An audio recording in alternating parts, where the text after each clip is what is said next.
So this is the final video in the bootcamp series, and it's just gonna go over a few of the smaller tools. It might ask you to do things with these in the exam, so like YouTube and Google Groups and bookmarks maybe. And yeah, then we're finished. So first of all, to get to YouTube, I'm sure you've all been on YouTube before. Obviously, YouTube is owned by Google. It was bought a few years ago for a few £1 billion probably. And yeah, it's just a way of storing videos, and it can be brilliant as a teacher to use YouTube, but it can also be very distracting. There's videos about all kinds of stuff that can be distracting for students or teachers.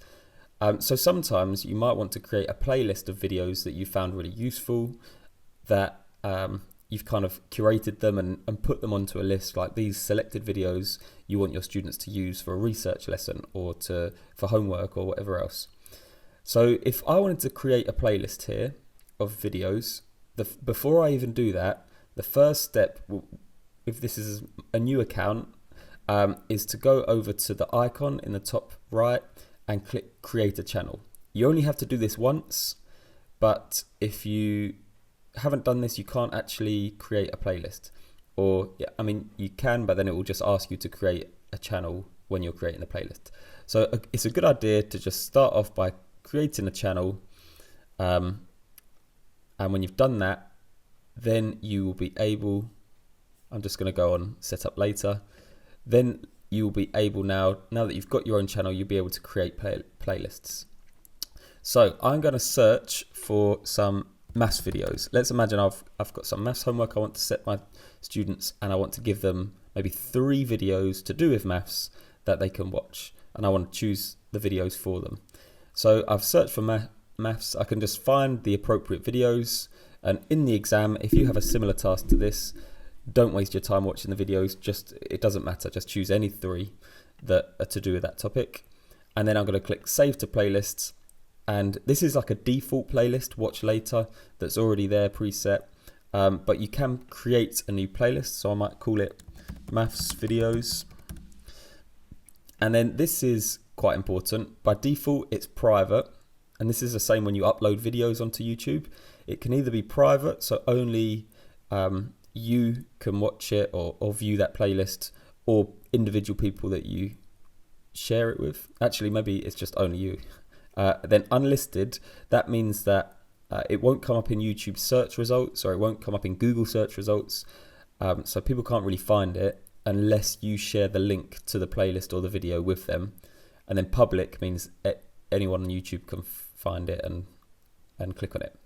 So I'm going to do mine unlisted because I don't really want loads of people to see that I've been creating playlists for my students. But I do want them to be able to just click the link and then open these videos. And then I click create, and now over here on the left you can see it's created a playlist here called maths videos, and if I click into that, at the moment there's 1 video in there, and you can add more information. You can change it if you want to say, actually now I want to make it public or private. So I'm going to add some more videos. I'm just going to go back to this search page. Maybe I want this video as well, so now I can just click save to playlists, and now because it's been created, I can just tick it and then that's done. Or I could click the actual video itself. It's not that easy, but just a hint, if you get annoyed, if you watch YouTube videos in your free time or your own time and the videos annoy you, if you use Chrome, I really recommend this extension. It's called AdBlock Plus, and if you add that to your Chrome, it will mean you no longer have adverts on YouTube. I hope that's legal and I'm not giving you any dodgy advice, but yeah, I find it really, really useful. But anyway, from the video, you can also from here click save, and you can add it to your playlist that way if you'd rather. So there's normally a few ways you can do that. Then I'm going to add 1 more, save it to my playlist, and then that's done. So now over here, I can go to the playlist. There are the videos, and I could share that by going to this arrow that's like a share button, and then I might take the link. If I wanted to share this with my students, maybe I could take that link, put it into Google Classroom for them to click on, or email it to them, or however you kind of communicate with your class. So then if another person typed in that link, they'd come to this page and they'd be able to watch those videos. So it's a nice way of curating videos on a particular topic for your students so that they don't end up getting all the kind of crazy video suggestions about, I don't know, phones and whatever else there is on YouTube. So that's about all they might ask you to do on YouTube. And another kind of smallish task they might ask you to do is in groups, Google Groups. So to create a Google Group. So to get to Google Groups, you can type in groups.google.com. I'm not sure if it's on the waffle. I'll have a look.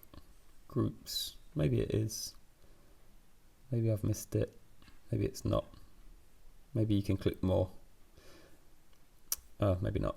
Anyway, if you go to groups.google.com, you should see something that looks a bit like this. This is the new Google Group. So you updated it fairly recently. And to create a group is quite straightforward. You just go to create group, give it a name, and in the exam it might give you a specific name for you to copy. I'm just going to call it, I don't know, maybe class. And the benefit of, I've got a few different, I don't know. You won't have that option when you're doing yours. The benefit of creating a Google group just means that now I can send an email to this address, class@britannia.tech, and it would, and I can add members to that group, and I can share documents with that group, and it will share it with all of them in one go, any member of the group. I'm going to leave the description blank. You can change a few settings. I'm just going to leave that as it is, unless in the exam it asks you to do a particular setting, just leave it. And then you can start adding in users like user 1 and user 2. And they'll be added into that group. You can add people as managers. You're automatically the owner of it. You could give them a message because they'll get an email saying they've been put into this group. And then when you click create group, that is done.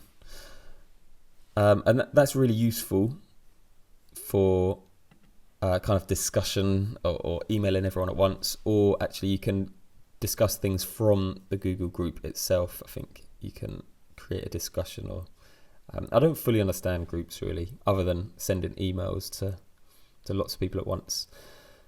You can also, if you're an admin at your school, you can organize and control this from the admin console by going to groups, and then you have a bit more control over it. So that's probably the best way to do it in a school situation. And then the last thing I just want to show you quickly is if you've got a website that you go to regularly. I know I've spoken previously in other videos about saving your bookmarks. So let's imagine I go to calendar quite a lot. I can click this star to add it to the bookmarks, and then when I do that, it adds it to up here. Here's my calendar, but I can also do a few more things. So it will save it in the bookmarks bar, but you can actually add another folder. And in the exam, it might ask you to save some websites, some particular websites that you go to, into a certain bookmark folder. The best way to manage that is to probably, if you go to the 3 dots, and then if you go to bookmarks and then Bookmarks Manager, and from here you can see all the bookmarks that you've got, and from the 3 dots in the corner you can actually add a folder. So I might call this I don't know, class resources, and if I click save, then now I've got a class resources folder, and I can actually add some bookmarks in there. So I could either type in the URL, or the easier way is just to go to a website. So I don't know, Times Table Rockstars.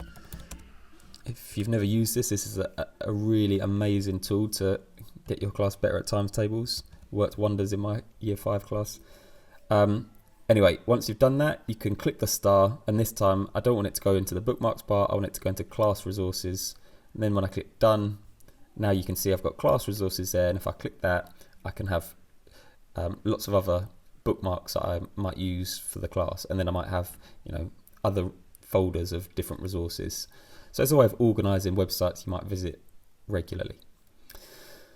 So I think that might be everything. I'm sure I've forgotten lots of things, but I really hope that was useful, and I hope that there will be tasks underneath this video to have a go at YouTube and groups and bookmarks. But yeah, good luck if you do decide to take the exam. I'm sure you'll do really well.